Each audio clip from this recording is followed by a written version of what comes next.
Okay, so let's do our 3 Om chants first, yeah? Om.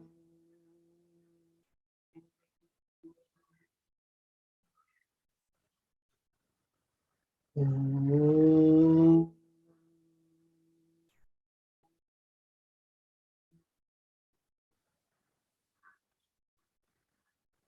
Om.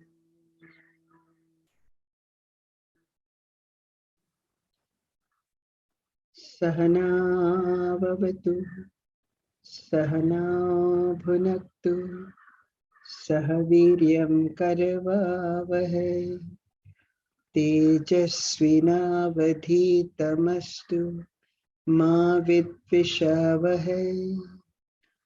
Om Shanti, Shanti, Shanti. Okay. So as you all know, I have been listening to this the Ranveer show, TRS, on YouTube, and he is interviewing a lot of very interesting personalities. And so therefore, if I like to look at some personality, I just look at the person he interviewed and get to know more about him. So I went looking for, I don't know if you've heard the name, but Yuval Noah Harari. It seems he's a major scholar, Now, he has written a book called Homo sapiens, and it is on the race of the humans, okay? So, I mean, in fact, I even was just listening to, again, another program on the YouTube, which was called Homo Deus. Deus means God, Theos, from Deus, it comes from there. Let me tell you the points that I have written, and then maybe we can discuss it, because I do want to get along with my Yog Vashishta as well, and I am that. Now, what has happened is he also says that we emerged from the apes, right? I mean, that is where it came. Now, his question is, why is it that the humanity has progressed so much and the animals have not? Why is it that now there are answers in the spiritual field, there are answers in the physics field, okay? These are the two answers that we have. Now, he is telling us from the physics point of view, what humanity has been able to achieve. You're welcome to ask me questions. Unmute yourself and ask me the question, and then mute yourself again, yeah? Now, I'm going to read them notes. Humanity has been able to operate in large scales and to operate collectively and flexibly. Okay, we've been able, these are the different the ways that, now he says even ants do, if you notice that ants also do things collectively, like, probably even building a nest and all that is done. But now what is the difference? So they are, I suppose, they can act, we can act. But our capacity to believe in such things is actually part of what makes us so special. Okay. Our beliefs make us special. Okay. Now, in all this we have discussed, so there's no need. And that's why I like this group, because this group has, done this study a little more intensively. Our imagination is our ability. That is what he says. And then he says that we have the ability to believe in fictions. He calls them fictions. But let's see. To hold collectively a belief, which is what gives us this remarkable capacity to have grown. So far, so good. Remember, we say we talk about beliefs. We have beliefs. Now, our fake news and our willingness to believe in this, although these may have serious consequences, may also be reflective of what has gotten us here in the first place. He says we have this thing about believing in fake news. We're not talking in fake news like that. I'll come to explain. Now, what is that? What is that reality? According to him, is the reality is basically, our belief in, we start creating new beliefs as we go along. as we go along. We believe in basically in communism. At one time, we believed in communism. We believed in democracy. We believed in the fact that the Pope is infallible or that the king is infallible. You know, these are the beliefs that kept us going collectively. Later, is so far everybody with me?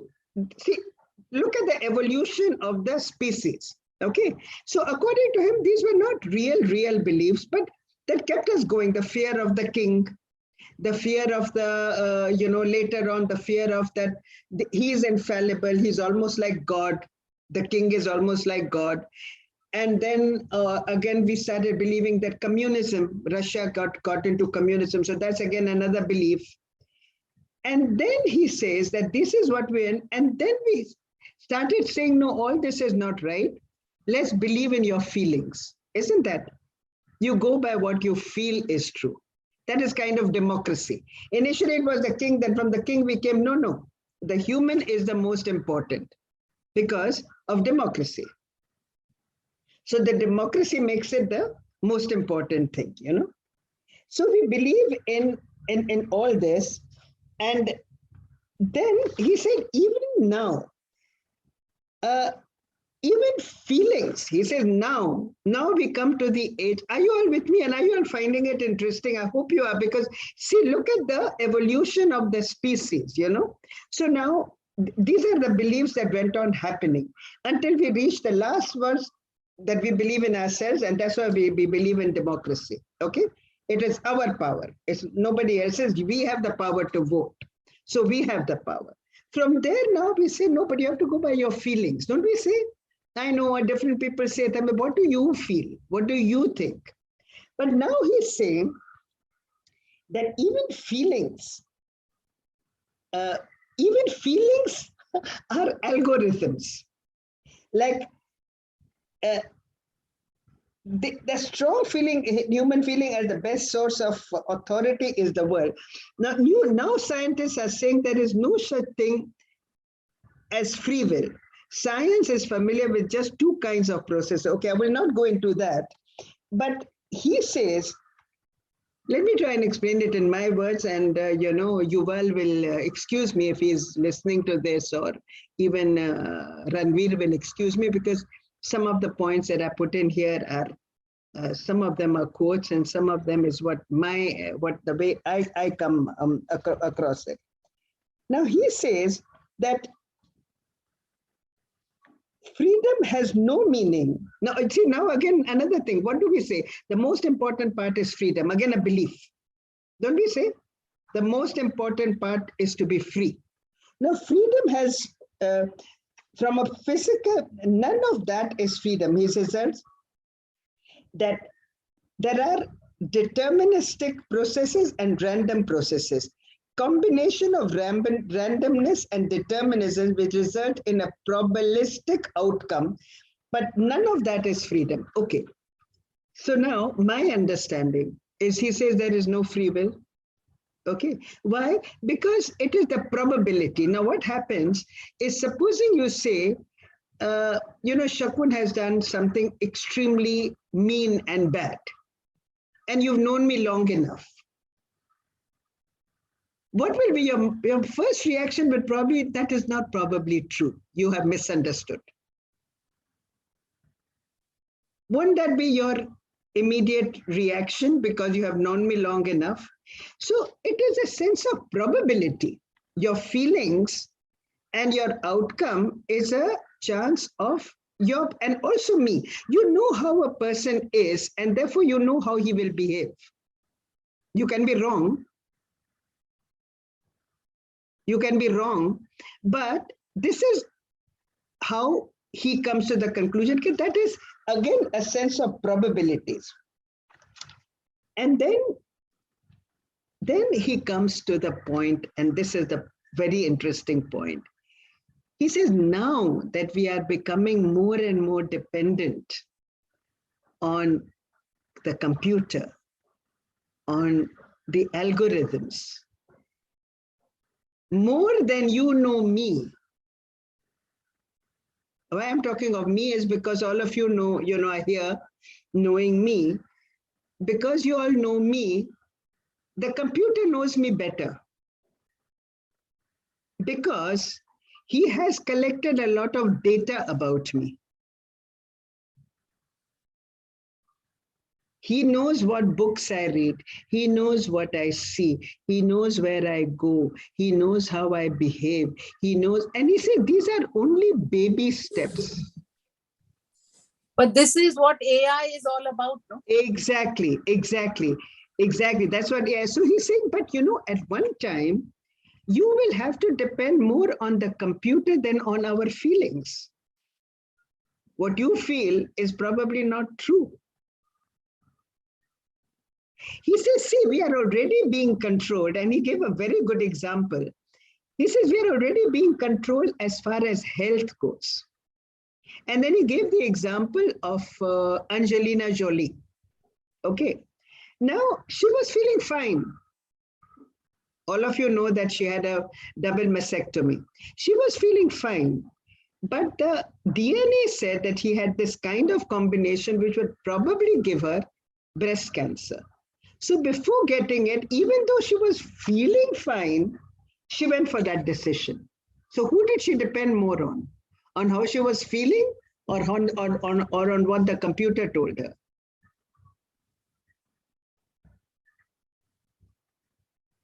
So this is what is happening now. But yet at the end, because I listened to the whole thing, it's called, I'll put it up. It's the one that I was listening to is called Homo Deus. But Shakun, the worst is still to come. We are entering metaverse. Exactly. That metaverse is engulfing us from all sides. All sides. The metaverse. What is that? What is metaverse? Explain to me a little bit. Everything is virtual. Exactly. You can do everything virtually, even your shopping, your money, your all games, all education, everything, your shopping, your health, everything is. Yeah, even the fake news that he spoke about, our beliefs. He said, what do you believe in? Okay, initially you believed that food was your wealth, okay? The cows were our wealth, remember? And what is our wealth today? Money, a paper, a piece of paper, which people said, no, this has value. And true enough, you can go to the market, give those pieces of paper and get jewels, diamonds, everything you can get in comparison. So what are we depending on? A piece, but we believe it. We believe it, and it's so-called so true. I mean, so far. So he said, these are our fake beliefs, which we have created, and as we go on. So, and this is what we are talking about, artificial intelligence. But at the end of it, he said, these are still baby steps.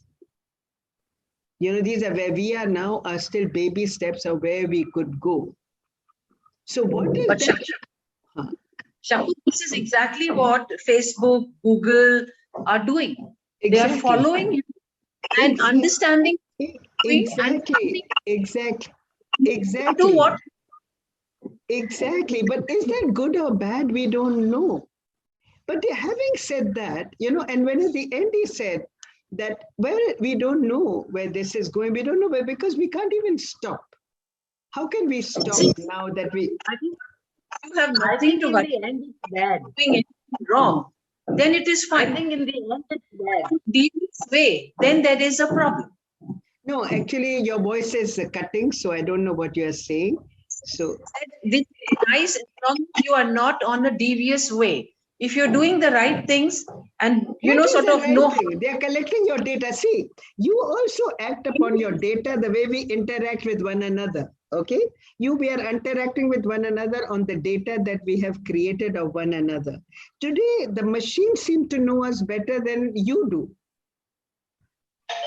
Like as I said, even about health, the machines know better than how you're feeling. Anyway, the point I'm making, the final point, is because it's a question mark. It's progress. How can we stop progress? But it has its double-thrown, I don't know. Having said that, what I am actually, he said at the end of it, he said, we don't know the extent of the brain, the extent of the mind. And yet, I'll just end on this, that our scriptures tell us Go within, you will find all the answers within. Maybe this is me, Shakun speaking, maybe what science has not been able to find, because it will find it technically and through physics, maybe our rishis found all that by going within. Is it possible? Give it a thought. Yes, because I agree. I agree with that. That is what they're saying. I agree with that, Shakun. Yes, Everything is within. Exactly, and also awareness. From outside, Shakun, we are losing all our control. Exactly, the awareness. I mean, look at the awareness. I mean, they tell us be aware of your thoughts, be aware of your mind. Your mind. I mean, I don't know. I don't know the answer. We don't even know all your voices are cutting, girls. Your voices are cutting, so it's not coming clear. Is my voice coming clear to you? Yes. My voice is coming clear. Your voices are not coming clear. They are cutting in some of you. But anyway, the point is to leave you with that thought, and you have all heard it before. But I thought if you feel like, you do listen to, I mean, watch it on YouTube. And that's it. So I will stop the recording now and we'll get on with Yog Vashisht, okay?